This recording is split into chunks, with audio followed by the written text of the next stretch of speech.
ette. Või anda uut korrektse käitumise seadust välja? Et etiketiraamatuid lugedes, tuletage alati meelde, etikett on loodud selleks, et vähendada konflikte, mitte tekitada neid, aga kui see on selline hoiak, et seni kuni ma teen seda etiketiraamatute järgi, on kõik korras, ja siis meil tekivad sellised probleemid. Ja samamoodi, et see, et kui ainult lugeda 19. sajandi etiketiraamatuid ja arvata, et siis kui rikkuda neid reeglid, siis on midagi halvasti teinud 21. sajandil, see on ka natuke rumal.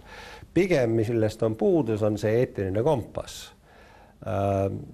ja arusaam, et on väga palju asju, enamus lubamatud asju, lubamatud, ütleme, eetiliselt, moraalselt, ei ole seaduses kirjas.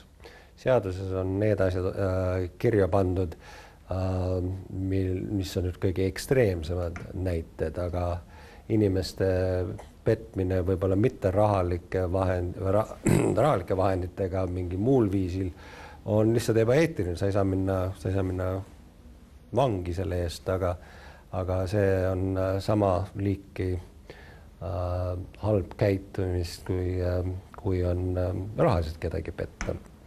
Nii et kui vaadata neid skandaale, siis nad on, ma usun, kõiki, väga paljusid loodetavasti pannud mõtlema, et kuidas siis paremini käituda ja kuidas kasvatada oma lapsi nii, et nemad nii ei tee.